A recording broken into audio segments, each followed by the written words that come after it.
ஆனா அதாவது ஒரு மனிதர் அவர் வகிக்கக்கூடிய பொறுப்புக்கு தகுந்த மாதிரி பேசுறாங்கன்னா அந்த மனிதருக்கு ஒரு மரியாதை கண்ணியம் இருக்கும், பொறுப்பு கண்ணியம் இருக்கும். என்னைக்கு உதயநிதி ஸ்டாலின் அவருடைய நடவடிக்கையை தமிழக மக்கள் பார்த்துக்கிட்டு தான் இருக்காங்க. ஒரு கேள்வி கேட்டீங்கன்னா, நான் சினிமா செய்தியை பார்ப்பது கிடையாது. ஒரு தலைவரை பத்தி கேட்டீங்கன்னா கேட்காதீங்க.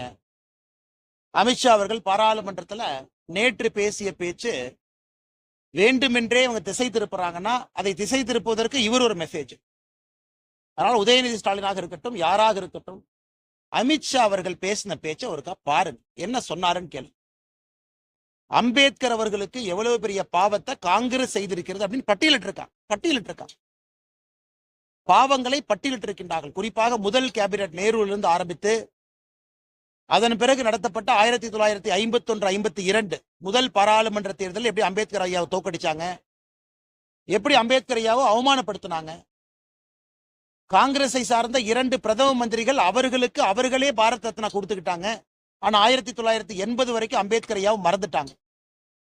அன்னைக்கு ஜனசங்கம் இருந்த கூட்டணி ஆட்சி 1980 அம்பேத்கர் ஐயாவுக்கு பாரத் ரத்னா விருது கொடுக்கப்பட்டது. அதன் பிறகு அம்பேத்கர் ஐயாவுக்கு சம்பந்தப்பட்டிருக்கக்கூடிய 6 இடங்கள், பிறந்த இடம், வாழ்ந்த இடம், இறந்த இடம், படித்த இடம், அந்த 6 இடத்தையும் யார் இன்னைக்கு வாங்கி மக்கள் வருவதற்கு அதையெல்லாம் அற்புதமான ஒரு இடமாக யார் மாத்தி இருக்கிறாங்க? பிஜேபி அரசு, மோடி ஐயா.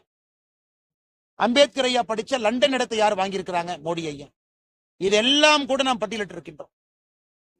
நரேந்திர மோடி ஐயா அவர்கள் செய்திருப்பதை அமித்ஷா அவர்கள் பாராளுமன்றத்தில் பேசுறாங்க. அதுல ஒரு வார்த்தை இவங்க என்ன சொன்னாங்க, நீங்க அம்பேத்கர் ஐயா வச்சு இவ்வளவு பாவத்தை நீங்க சம்பாதிச்சிருக்கிறீங்க, அவர் பேரை வச்சு அரசியல் பண்றீங்க, ஆனால் நீங்க எங்கே சென்றாலும் கூட உங்களுக்கு விமோசனம் கிடைக்காது என்று பேசியதை நீங்க அம்பேத்கர் ஐயாவை இழிவுபடுத்தி விட்டீர்கள் என்று காங்கிரஸ் பேசுகின்றார்கள். எதிர்கட்சி நண்பர்கள் திமுக பேசுறாங்க.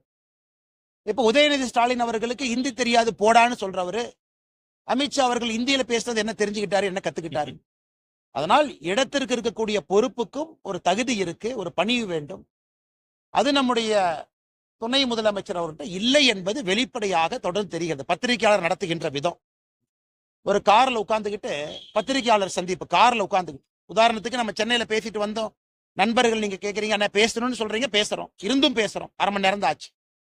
பத்திரிகையாளர் நடத்துகின்ற விதத்தை பாருங்க, கார்ல உட்கார்ந்துகிட்டு பத்திரிகையாளர் அப்படியே ஓடுவாங்க. அதுல யாருடைய கால் மீது எந்த வண்டி ஏறுன்னு யாருக்கு தெரியாது, மைக்க நீட்டினாங்கன்னா பதில். இதெல்லாம் தான் ஒரு துணை முதலமைச்சர் பத்திரிகையாளர் நடத்தக்கூடிய விதம்.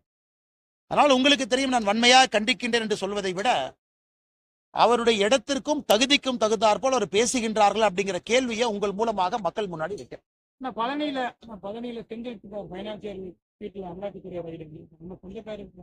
அமலாக்கத்துறையா இன்கம் டாக்ஸ்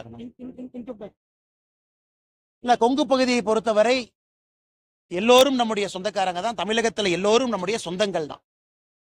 இன்று நம்முடைய நண்பர் ஒரு கேள்வி கேட்கிறாங்க, அண்ணா பழனி பக்கத்துல ஒரு மீது இன்கம் டாக்ஸ் அதிகாரிகள் ரைட் நடத்துறாங்க, ஒரு சொந்தக்காரங்களா? ஆமா, சொந்தக்காரங்க தான், எங்களுடைய உறவு முறை அவர்கள். இது கோயம்புத்தூர்ல போன வாரம் நடந்த ஒரு ரைடும் சொந்தக்காரங்க தான். ஆனால் என்னை பொறுத்தவரை தெளிவாக இருக்கின்றேன், மத்திய அரசாக இருந்தாலும் யாராக இருந்தாலும் எந்த ஏஜென்சியாக இருந்தாலும் அவர் நடவடிக்கை அவங்க எடுக்கிறாங்க. பாரதிய ஜனதா கட்சியினுடைய தலைவராக நான் எங்கேயும் குறுக்கிடுவது கிடையாது, யாருக்கிட்டையும் பேசுறது கிடையாது. ஆனா கொங்கு பகுதியில் எல்லா நம்முடைய சொந்தக்காரங்க இருக்கிறாங்க. பிரச்சனை வரும்பொழுது நியாயமான முறையில் இருக்கும் பொழுது நாம் தீர்வு கொடுக்கிறோம். எல்லோரும் சொந்தங்கள். நான் சொந்தங்களையும் நான் வேறுபடுத்தி பேசலைங்கன்னா தமிழ்நாடு எல்லாமே சொந்தங்கள் தான். அதனால் யாராக இருந்தாலும் அரசு எந்த நடவடிக்கை எடுக்கிறதோ அதுக்கு அவங்க தன்னை உட்படுத்திக் கொள்ள வேண்டும். அதன் மூலமாக அரசு என்ன சொல்றாங்க அது எல்லோரும் கேட்க வேண்டும். அதே விதத்தில் அரசு சொல்லக்கூடிய விதத்துல தரப்புல நியாயம் இல்லை என்றால் உச்ச நீதிமன்றமோ உயர் நீதிமன்றமோ செல்வதற்கு எல்லோருக்கும் ஒரு இடம் இருக்கு.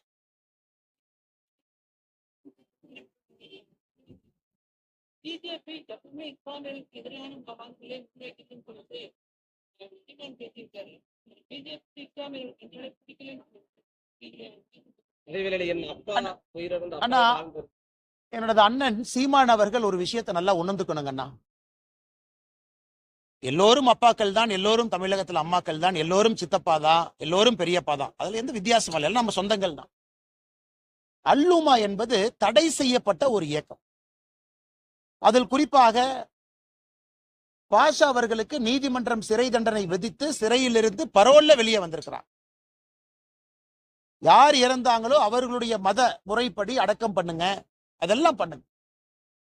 நாங்கள் தியாகிகளை விதைத்திருக்கின்றோம். இதெல்லாம் அரசியல் கட்சியை சார்ந்தவர்கள் சொல்லக்கூடிய கருத்துக்கள்.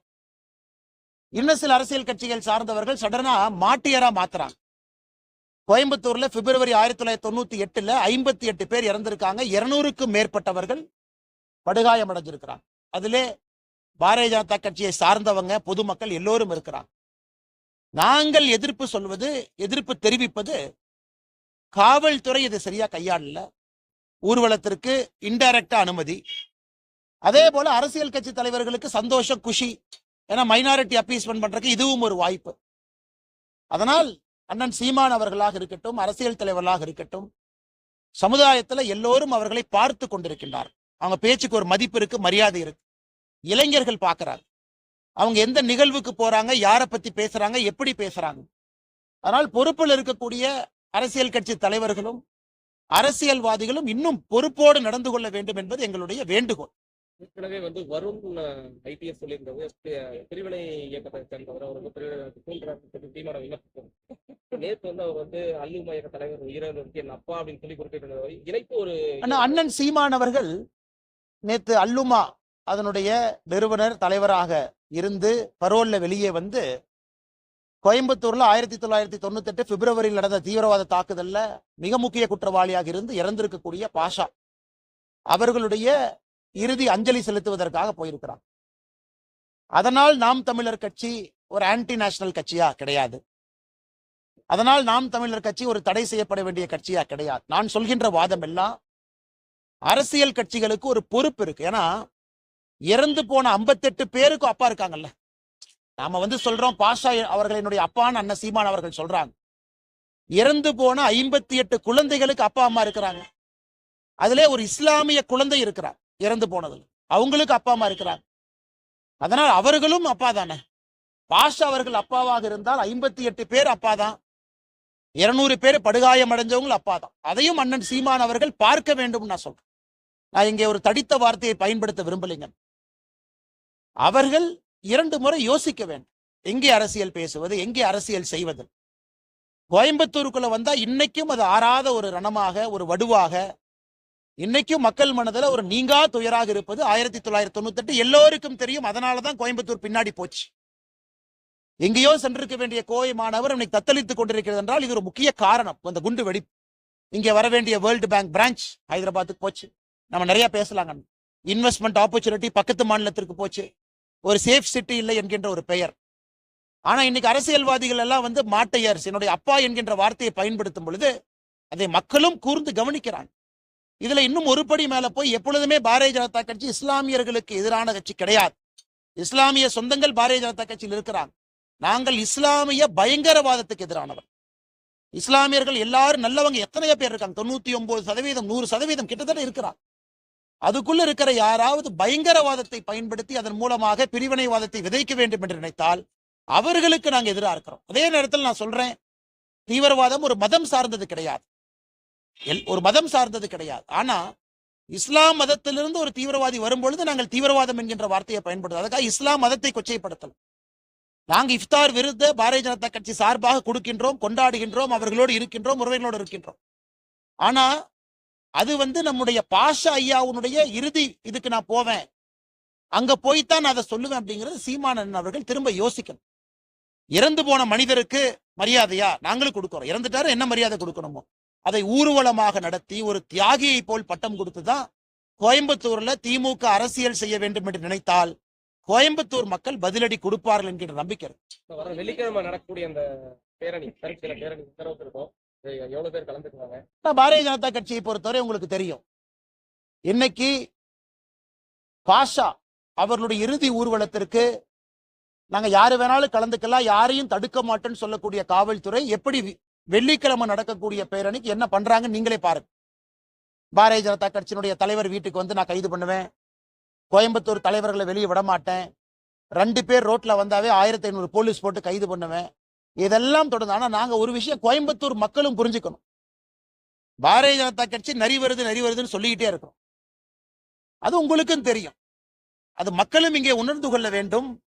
ஒரு கட்சியாக இருக்கட்டும், இயக்கத்தை சார்ந்தவர்களாக இருக்கட்டும், உயிரை கொடுத்து பல விஷயத்தை உங்கள் முன்னால் வைப்பது கோயம்புத்தூர் மாநகரத்துல சூசைட் பாம் அட்டாக்ல இருந்து என்ஐஏ சார்ஜ் ஷீட்டை யாரு படிச்சாலும் தெரியும் எந்த அளவுக்கு ஆழமாக இங்கே பயங்கரவாதம் இருக்கு. ஆனா கோயம்புத்தூர் மக்கள் நல்லா புரிஞ்சுக்கணும், அமைதி, முழுமையான அமைதி இங்கே வரும்பொழுது மட்டும்தான் கோயம்புத்தூர் மாநகரம் தன்னுடைய இழந்த பொலிவை முழுமையாக அது மீட்க முடியும். ஆனா இன்னைக்கு இருக்கக்கூடிய அரசியல்வாதிகள் பேசுற பேச்சை நீங்களும் பாக்குறீங்க. அதே தேர்தலில் நாங்களும் நிக்கிறோம். எல்லா விதமான கருத்துக்களை பார்த்து நீங்க ஓட்டு போடுறீங்க. நாளைக்கு உங்களுடைய குழந்தை ஒரு வளர்ந்த மாநகரத்தில் இருக்க வேண்டும் என்று நினைத்தால் இன்னைக்கு மக்கள் நீங்க முடிவெடுக்கணும். பாரதிய ஜனதா கட்சியில் நாங்க கத்தி பிரயோஜனம் இல்லை. வெள்ளிக்கிழமை அன்னைக்கு நாங்க ஆர்ப்பாட்டம் பண்றோம், அதை பண்றோம், இதை பண்றோம், அதுல எல்லாம் பிரயோஜனம் இல்லைங்க. அது உங்களுக்கு நாங்கள் சொல்லுகின்ற செய்தி ஒரு பொது தளத்தில் இதெல்லாம் நடக்குது பாருங்கள். ஆனா மக்கள் நீங்க முடிவெடுக்கணும். மக்கள் நீங்கள் தேர்தலில் வாக்களிக்கும் பொழுது எந்த கட்சி உங்களோடு இருக்கிறது, யார் பயங்கரவாதத்துக்கு எதிராக இருக்கிறார், யார் இங்கே என்ஐஏவை கொண்டு வர வேண்டும் என்று சொல்லுகின்றார், அதை மக்களும் யோசிக்க வேண்டும் என்பது என்னுடைய அன்பான வேண்டும். கேட்கிறேன் சார், ஒரே நிமிஷம் வந்துட்டு.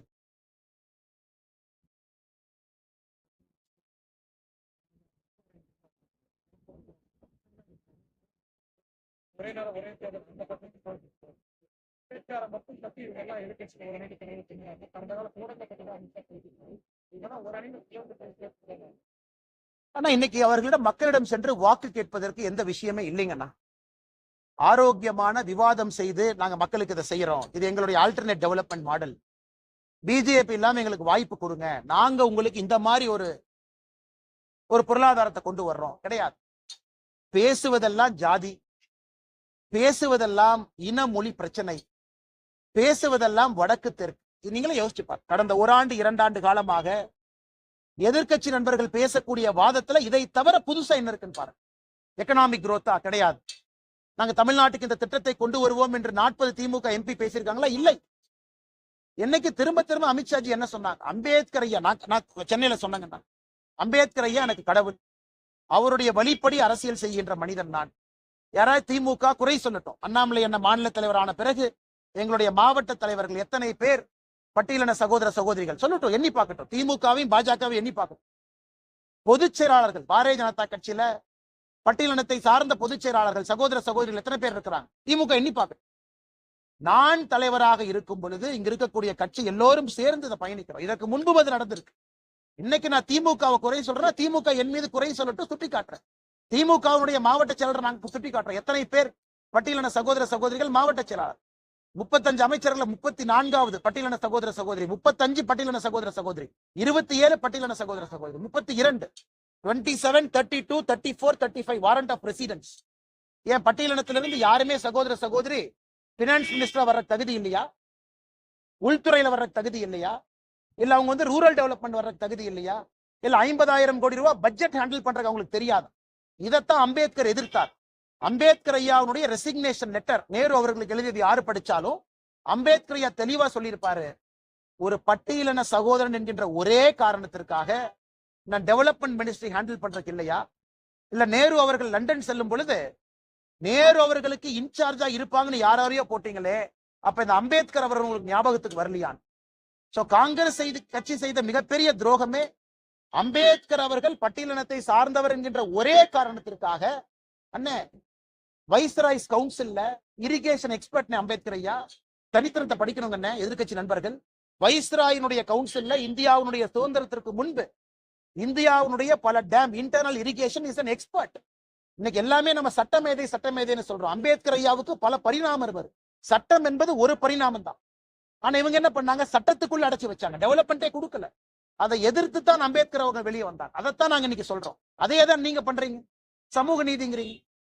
நீங்களே சொல்லுங்க, 35 திமுக அமைச்சர்கள்ல லிஸ்ட் எடுத்து பாருங்க, கவர்னர் ஆபீஸ்ல வாங்கி பாருங்க, யாருக்கு எந்த அதிகாரம் இருக்குன்னு சொல்லி வாரண்ட் ஆஃப் ரெசிடென்ஸ் கொடுத்திருக்காங்க. யாரு 1, 2, 3.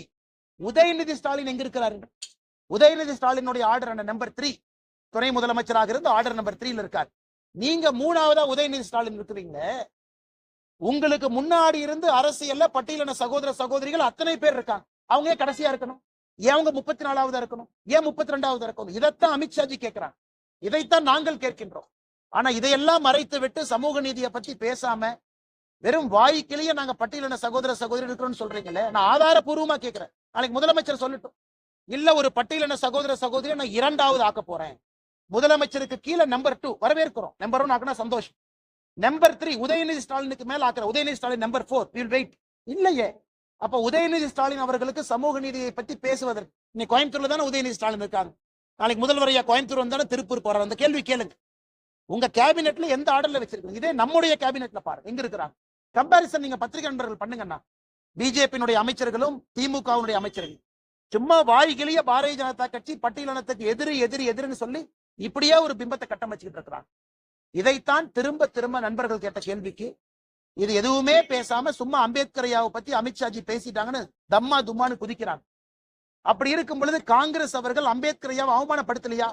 இந்திரா காந்தி அவர்களுக்கு பாரத் ரத்னா, பண்டிட் ஜவஹர்லால் நேரு அவர்களுக்கு பாரத் ரத்னா, 2 பேரும் நீங்களே உங்களுக்கு கொடுத்துட்டீங்க. ஏன் அம்பேத்கர் ஐயாவை மறந்தீங்க?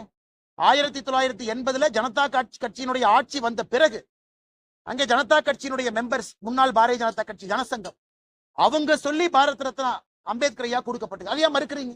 இல்லைன்னு சொல்லுங்க. அம்பேத்கர் ஐயா இறந்த பிறகு பாரத் ரத்னா ஏன் அவ்வளவு நாள் வெயிட் பண்ணோம்?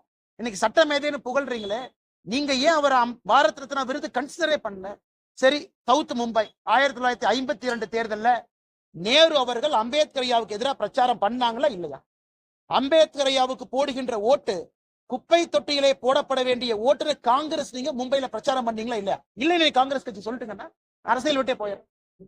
அம்பேத்கர் ஐயாவுக்கு போடுகின்ற ஒரு வாக்கு குப்பை தொட்டியிலே போடப்பட வேண்டிய வாட்டு நீங்க பேசலையா? அதெல்லாம் மக்கள் மறந்துட்டாங்களா? அம்பேத்கர் ஐயாவை ஜெயிக்க வச்சது யாருங்க? அப்ப இருந்த ஜனசங்கம் எந்த மாநிலத்திலிருந்து? வேறு மாநிலத்திலிருந்து கொண்டு வந்தார். அதனால் இன்னைக்காச்சும் இந்த பம்மாத்து அரசியலை திமுக விட்டு தமிழக மக்களும் புரிஞ்சுக்கணும். வாய்கிளிய பட்டியலின சகோதர சகோதரின் முதலமைச்சர் பேசுவது அழகு கிடையாது. பட்டியலின சகோதர சகோதரிக்கு என்ன அதிகாரம் அம்பேத்கர் சொன்னாங்களே, கல்வியோடு அரசியல் அதிகாரம் கொடுக்கப்படும் பொழுது மட்டும்தான் பட்டியலின சகோதர சகோதரி தன்னுடைய உண்மையான நிலையை புரிந்து கொள்வார்கள் என்று அரசியல் அதிகாரம் கொடுத்தீங்களா? அதனாலதான் இந்த டிராமா போயிட்டே இருக்குதுங்க. அதான் இந்த விளக்கமான ஒரு விஷயத்தை விளக்கி பத்திரிகையாளர் சந்திப்பிலே சொல்ல வேண்டும் என்பதற்காகத்தான் கொஞ்சம் நேரத்தை எடுத்து உங்கள்கிட்ட பேசுறேங்க.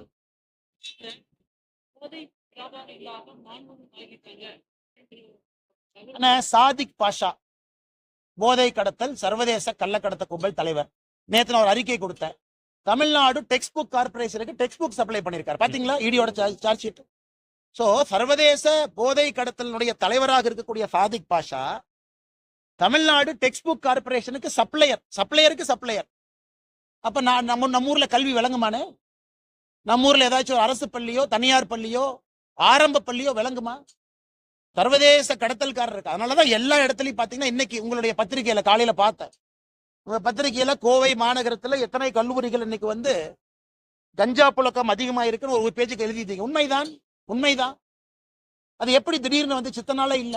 கோயம்புத்தூரை பொறுத்தவரை இந்தியாவிலே இது கல்வி நகரம். இந்தியாவில எந்த ஒரு மாவட்டத்திலும் இங்க இருக்கக்கூடிய கல்வி கூடங்களை போல் எந்த ஒரு மாவட்டமும் கிடையாது. Coimbatore is number 1 educational hub. Individual institution இது நம்பர் 1ங்கண்ணா. அப்படி இருந்து என்ன நீங்க பண்ணிருக்கிறீங்க?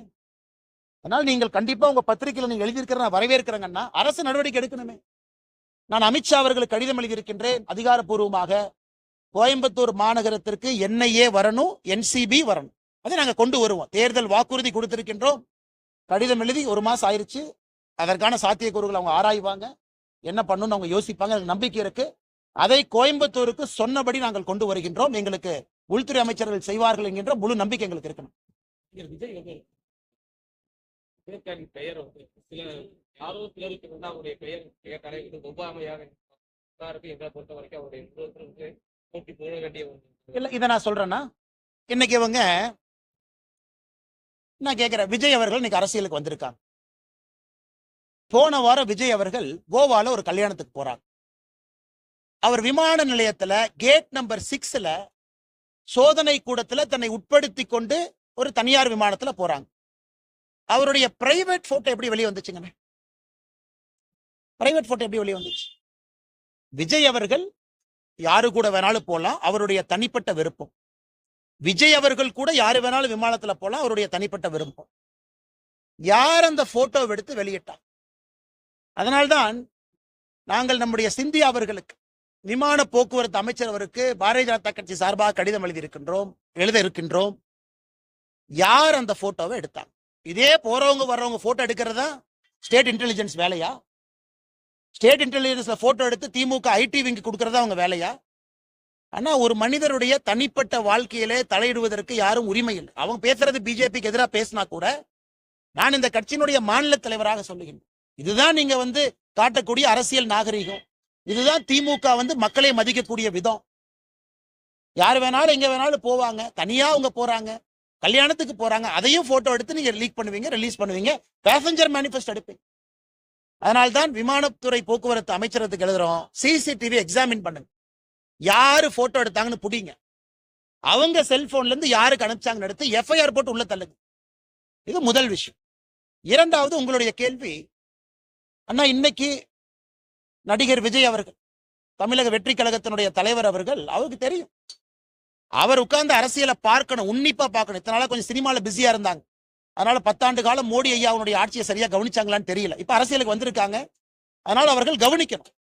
10 ஆண்டு காலமாக அம்பேத்கர் ஐயா சொன்னபடி அரசியல் செய்து நாட்டு மக்களுக்கு நல்லது செய்வது யார், அவங்க பின் பாயிண்ட் பண்ணட்டும். இந்த இடத்துல பிஜேபி அம்பேத்கர் ஐயா கொள்கைக்கு விரோதமா போச்சு சொல்லட்டும், பாயிண்ட் சொல்லணும், பாயிண்ட் சொல்லணும்.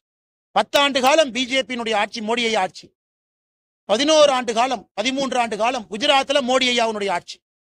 ஒரு இடத்துல அம்பேத்கர் ஐயாவுக்கு எதிராக நாங்கள் நடந்து கொண்டோம் அப்படின்னு ஒரு கட்சி வாய்க்கிலேயே உதயநிதி ட்வீட் போடுறார். அந்த ட்வீட்ல ஒரு லைன் போடலாமே, இது அம்பேத்கர் ஐயாவுக்கு எதிரானது. அம்பேத்கர் ஐயா கொண்டு வந்த அரசியலமைப்பு சட்டத்துல ஒரே நாடு ஒரே தேர்தல் இருக்கு. அதைத்தான் 1968க்கு பிறகு திரும்ப கொண்டு வர்றோம். இது எப்படி அரசியலமைப்பு சட்டத்துக்கு எதிராக இருக்கும்? ஏன்னா அம்பேத்கர் ஐயா கொண்டு வந்த சட்டம் தானே. 51, 52 ஒரே நாடு ஒரே தேர்தல்னா, 57 ஒரே நாடு ஒரே தேர்தல், 62 ஒரே நாடு ஒரே தேர்தல், 67 ஒரே நாடு ஒரே தேர்தல். எப்படி அம்பேத்கர் ஐயாவுக்கு எதிராக பாரதிய ஜனதா கட்சி செயல்படும்? அதனால சில படித்த அரசியல்வாதிகள் கேட்டா 5 முறை எம்பி 7 முறை எம்பின்னு பாராளுமன்றத்தில் பேசுறாங்க. உங்களுக்கு நான் கேட்க விரும்புறேன், அப்ப ஒரே நாடு ஒரே தேர்தல் பாரதிய ஜனதா கட்சி கொண்டு வந்தால் அது அம்பேத்கர் ஐயாவுக்கு எதிராக எப்படி சொல்லுவீங்க? அம்பேத்கர் ஐயா சொன்னது தானே செய்யறோம். அதனால் எல்லோருக்கும், நடிகர் விஜய் அவர்கள் உட்பட எல்லோருக்கும் நான் சொல்லிக் கொள்வது, எங்களிடம் குறை இருந்தால் சுட்டி காட்டுங்கள், பாயிண்டா பேசணும். இது தப்பு பண்ணீங்க, இந்த பில்லுல தப்பு பண்ணீங்க, இந்த சட்டத்துல தப்பு பண்ணீங்க, நான் உங்ககிட்ட பாயிண்டா பேசுறேன். அப்படி யாராவது சொன்னால் நான் தவறு செய்தாலும் கூட திருத்திக் கொள்கின்றோம். நான் காலையிலேயே சொன்னேன் அம்பேத்கர் ஐயா என் கடவுள்னு. அதனால தயவு செய்து அரசியல் கட்சிகள் பொதுவா பேசி பேசி பேசி இப்படியே வண்டி ஓட்டுறதை விட எங்க தவறு நடந்திருக்குன்னு சொல்லுங்க, அப்புறம் பேசுவோம். நன்றி அண்ணா. பேச மாட்டேன் அண்ணா தலைவா.